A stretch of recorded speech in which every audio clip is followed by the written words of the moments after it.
Assalamualaikum warahmatullahi wabarakatuh. Pada bab terakhir ini, bab 5, kita akan belajar tentang materi bentuk molekul dan gaya antar molekul. Yang ingin kita pelajari nanti ada berbagai macam bentuk molekul. Nanti akan dibahas dengan berbagai teori. Dan yang kedua adalah gaya antar molekul. Untuk bentuk molekul, nanti teori apa saja yang akan kita pelajari? Yang pertama, terkait teori domain elektron atau FSEPR. Kemudian, nanti akan kita bahas juga kepolaran senyawa berdasarkan bentuk molekulnya. Dan terakhir adalah teori hibridisasi. Yang pertama, teori domain elektron atau FSEPR ini untuk meramalkan bentuk molekul juga ion poliatomik. Nah, untuk pertemuan kali ini kita akan meramalkan bentuk molekul berdasarkan teori domain elektron.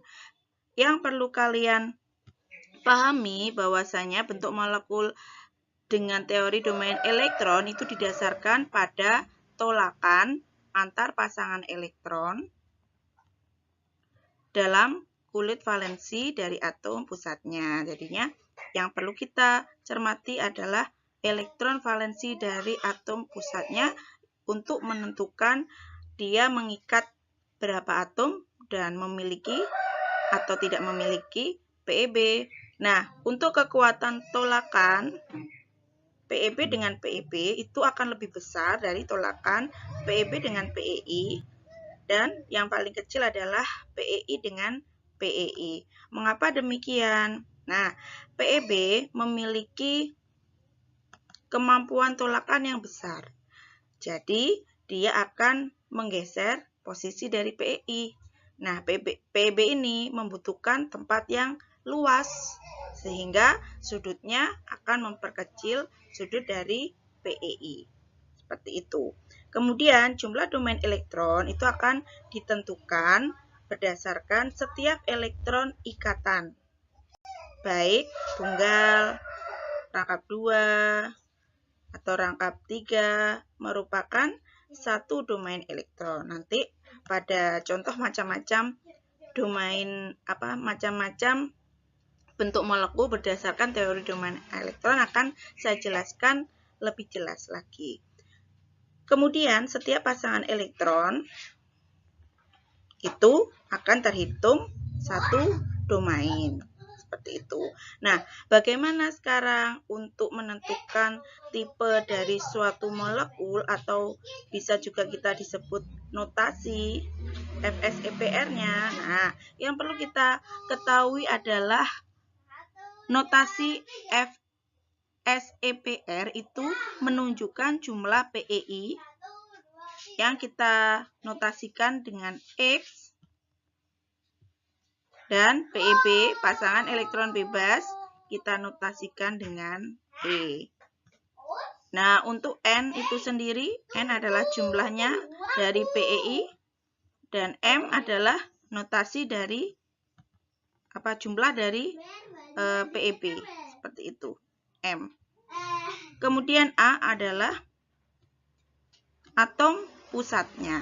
Nah, sekarang bagaimana untuk menentukan berapa banyak elektron bebas atau E? Nah, kita menggunakan rumus elektron valensi dari atom pusat dikurangi PeI dibagi 2. Seperti itu. Jadinya untuk menghitung E ada rumusnya. Selanjutnya, untuk macam-macam bentuk molekul didasarkan teori domain elektron atau FSEPR itu ada berbagai macam. Nah, yang perlu kita cermati adalah bentuk dasarnya terlebih dahulu yang sudah saya berikan bintang.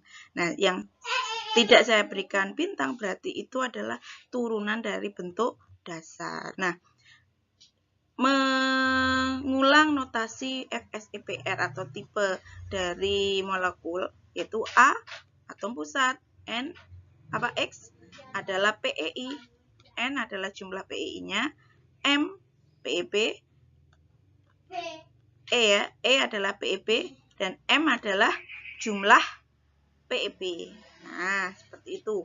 Nah, di sini jika dia jumlah elektronnya jumlahnya adalah 2 dan PeI-nya adalah 2 dan tidak memiliki PeP, atau tipenya atau notasinya disebut AX2, maka bentuknya disebut bentuk linier. Sudutnya 180 derajat. Nah, ini misalkan contohnya adalah FeCl2, BeCl2, maka Be adalah atom pusatnya yaitu A, Cl adalah yang terikatnya atau X, dan E-nya atau PeP-nya tidak ada, seperti itu ya. Oke, selanjutnya adalah jika jumlah elektronnya itu 3, kemudian pasangan elektron berikatannya itu 3, X-nya ya, dan tidak memiliki PeP, maka disebut segitiga planar bentuknya. Nah, notasinya adalah AX3. Nah, bagaimana sudutnya? Sudutnya adalah 120. Nah, karena kalau lingkaran kan 360 dibagi 3 kan ya, maka 120. Selanjutnya adalah bentuk utama lainnya adalah tetrahedral atau tetrahedron. Nah, di sini jumlah elektronnya adalah 4. Yang berikatan 4 dan tidak memiliki PeP, atau kalau kita notasikan AX4. Sudutnya berapa besarnya? 109,5. Nanti contoh-contoh soalnya dan bentuk molekulnya nanti akan saya jelaskan lebih lanjut di video selanjutnya. Ini Bu Anggun hanya membahas tentang bentuk utamanya saja. Oke ya. Sekarang bagaimana dengan jumlah elektronnya 5 yang berikatan 5 dan tidak memiliki PeP? Nah, itu merupakan bentuk dari segitiga bipiramida atau sering disebut TBP, trigonal bipiramida. Nah, notasinya adalah AX5. Nah, di sana sudutnya 90 dan 120. Yang mana? Yang 120 adalah yang ekuatorial. Nah, yang ini. Nah, sedangkan yang aksial terhadap ekuatorial yang ini adalah 90. Seperti itu ya. Oke, selanjutnya bagaimana jika jumlah elektronnya itu 6, pasangan elektron yang berikatannya itu 5 dan tidak memiliki PeP, maka bentuknya disebut oktahedral. Nah, bagaimana notasinya? Berarti notasinya adalah AX6, tidak memiliki E kan ya, karena tidak ada PeP-nya. Nah, bagaimana jumlah dari setiap sudutnya itu berapa besarnya? Nah, besarnya adalah 90 derajat. Karena 360 derajat dibagi 4. Nah, ini kan sisinya 4. Ya kan? Nah, maka 360. Kemudian atas terhadap segi 4-nya itu juga 90. Maka semua sudut dari tetrahedral adalah 90, berbeda dengan TPP. Dan kalau TPP ada posisi ekuatorial, ini ekuatorialnya, ini ekuatorial, ini ekuatorial juga. Nah, yang sebelah sini aksial, yang sebelah sini aksial juga. Nah, tetapi kalau pada oktahedral tidak ada posisi ekuatorial dan aksial, semuanya sama. Nah, nanti akan saya jelaskan lebih lanjut dari bentuk-bentuk turunan dari bentuk dasar ini di video selanjutnya. Terima kasih. Wassalamualaikum warahmatullahi wabarakatuh.